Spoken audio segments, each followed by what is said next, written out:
Anyone who wants to be a horror fan knows who Jason Voorhees is, the infamous Camp Crystal Lake killer who drowned when he was only 11 years old.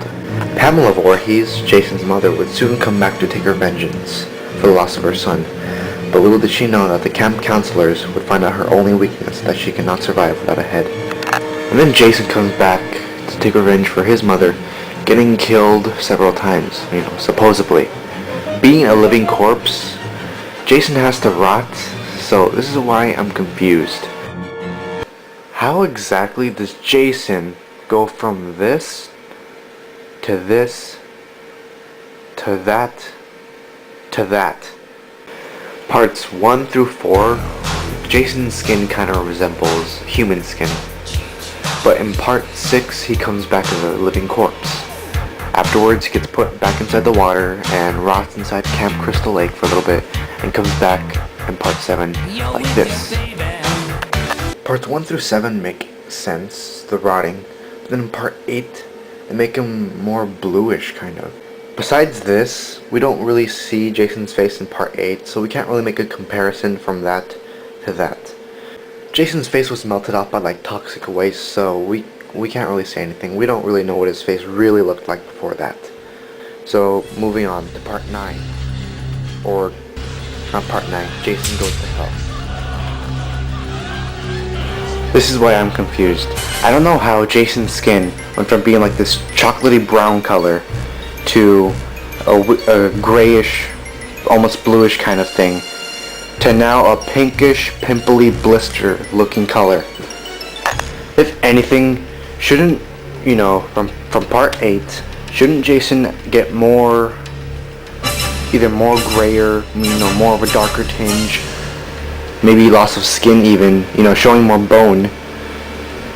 But how does it go more like to, and Jason Goes to Hell, it looks like a human that was like burned.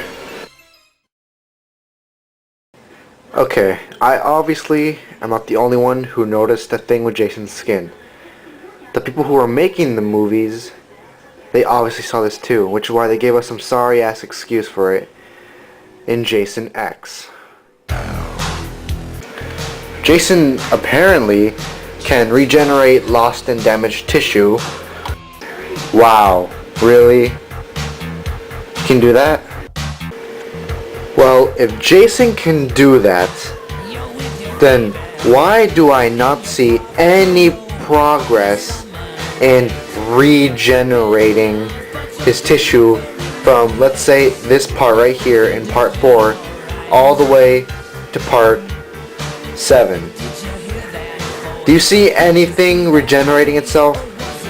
Any progress from that to that? No. In all those years, if Jason really had that ability, I think by now it would have kicked in. I mean, just look at his face. I mean, look how he looks just like, a person.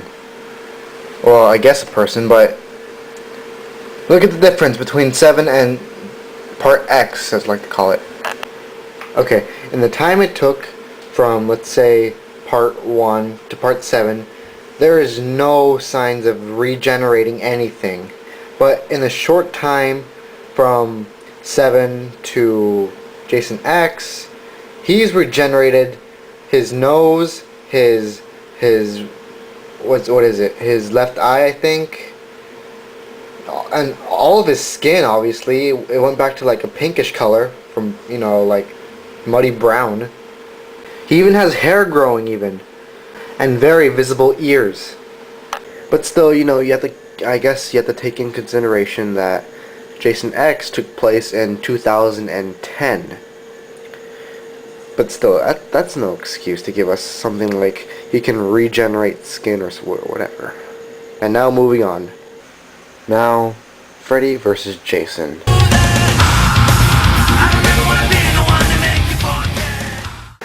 From what we can hardly see in Freddy vs. Jason, Jason has a kind of grayish, dark color. It's kind of what I think would look like if Freddy vs. Jason came right after Friday the 13th Part 8. But that's what bugs me. Look, we went from muddy brown to gray to pinkish blistery, whatever, pink, whatever. And now we're back to gray again. So yeah, that's pretty much why I'm confused with Jason's writing. But you know what? There are plenty of other things we could argue about in the Friday the 13th series, along with Jason Goes to Hell, Jason X, and Freddy vs. Jason. There's lots of debate about that. You know, how many people have Jason really killed, or, you know, what year is each movie taking place? Because, you know, technically, chronologically, Jason Takes Manhattan is supposed to take place in 1999, if you want to get all chronological about it. But anyway, so yeah, that's just why I'm confused with that particular thing. Oh well, thanks for watching.